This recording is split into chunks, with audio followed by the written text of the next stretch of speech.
हमारी माता सबरी को गुरु और गोविंद दोनों असंभव थे, लेकिन सबरी ने संभव करके दिखाया। एक बार माँ केसों को सुलझा रही, सबरी ने माँ से पूछा, माँ आज इतने पशुओं को क्यों लाया जा रहा है, इन पशुओं को बंद क्यों किया जा रहा, आज मुझे नहलाया क्यों जा रहा, उबटन क्यों लगाया जा रहा, मेरा श्रृंगार क्यों किया जा रहा है। माँ ने कहा, सबरी तेरी आज शादी, तेरा आज विवाह होने वाला है। क्या मेरा विवाह होने वाला? हाँ बेटी। माँ ये विवाह क्या है? बेटी आज से तू पराई हो जाए। पर माँ ये जो जानवर आए, ये जो पंछी आए, ये पशु लाए गए, बकरे लाए गए, भेड़े लाई गई, ये हिरण लाए गए, ये किसके लिए? बेटी बारात आएगी ना, इन पशुओं को मारकर उनका भोजन बनाया जाए। सबरी की आंख में आंसू आए। इन निरसंस मूक बधिर जीवों को मारकर अगर मेरा उत्सव मनाया जाए तो थू है ऐसी जिंदगी पर, और बाहर में जाए ऐसा विवाह जिसमें ऐसे पशुओं की हत्या की जानी है, वो विवाह मुझे मंजूर नहीं है। और सबरी रात को ही जाग गई, और जागी ऐसी भाग गई, घर छोड़कर भाग गई। भागते भागते जो पशु बंद थे बाड़े में, उस बाड़े के दरवाजे को खोल दिया, पशु भी भाग गए। और भागते भागते पशु कहने लगे, सबरी जैसे तूने हमारा बंधन खोला, जा परमात्मा तुम्हारा बंधन खोले। सबरी रोती रोती वन में छिपती छिपती इन्हीं छत्तीसगढ़ के जंगलों में छिपती छिपती भागने लगी। न कोई ठिकाना, न कोई रास्ता है, न कोई पता है कि जाना कहाँ। जंगलों में छिपी रहती, पेड़ों पर चढ़ जाती, रात होती भूख लगती, बेरों को खाती, सूखे फलों को खाती। धीरे धीरे धीरे मतंग मुनि के आश्रम पहुंच गए। पर आश्रम जाए कैसे?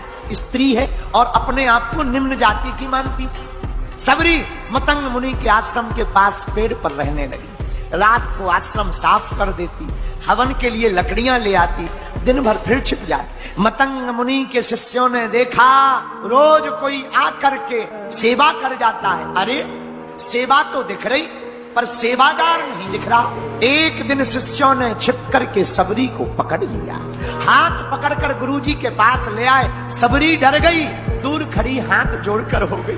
फटे हुए कपड़े, आंसुओं से भरा हुआ आंखों को देखा। मतंग मुनि ने पूछ लिया, कौन हो तुम? महाराज मैं अधम जाति की एक कन्या हूं, मेरा नाम सबरी। बेटी तुम इस तरह क्यों घूम रही? महाराज पूरी घटना बतलाई। मेरे पिताजी विवाह करना चाहते, मैं विवाह नहीं करना चाहती, मैं तो भगवान का भजन करना चाहती हूँ। ठीक है बेटा, चिंता मत करो, आज से तुम हमारी बिटिया हो, हम तुम्हारे पिता, आज से तुम यहीं रहो। महाराज पर मैं बहुत निम्न जाति की हूँ। मतंग मुनि बोले, बेटा मुझे क्या लेना देना, मेरा परमात्मा जाति नहीं देखता, मेरा परमात्मा रूप नहीं देखता, मेरा परमात्मा ज्ञान नहीं देखता, मेरा परमात्मा ध्यान नहीं देखता, मेरा परमात्मा तो भक्ति देखता है। जिसकी भक्ति दृढ़ होती है उसी के सामने प्रकट हो जाता है। मतंग मुनि के आश्रम में वह सबरी रहने लगी। जब गुरुजी जाने लगे, प्राणांत होने लगा, तो मतंग मुनि ने कहा, बिटिया अब हम जा रहे। पिताजी कहाँ जा रहे? बेटी उस यात्रा पर जा रहे जहां से कोई लौट कर नहीं आता। अच्छा पिताजी, फिर हमारी रक्षा कौन करेगा? सबरी तेरी रक्षा राम करे। सबरी रुक गई, चिंता मत करो, तुम्हें राम मिले। गुरुजी कहाँ मिलेंगे? सबरी कहीं तुम्हें जाना नहीं है, तुम हमारे पास आ गई, अब तुम्हें कहीं जाना नहीं है। राम ढूंढते ढूंढते तुम्हारे घर आएंगे। सबरी ने लौट कर नहीं पूछा कब आएंगे, जब आएंगे तब आएंगे, पर राम ढूंढते ढूंढते घर आएंगे। लोग कहते हैं कैकई के कारण राम बन गए, हमारा मानना है सबरी के कारण राम बन आए। सबरी के कारण राम बन आए। मेरे प्रियजनों, अनन्य भक्ति के कारण सबरी ने राम पा लिया।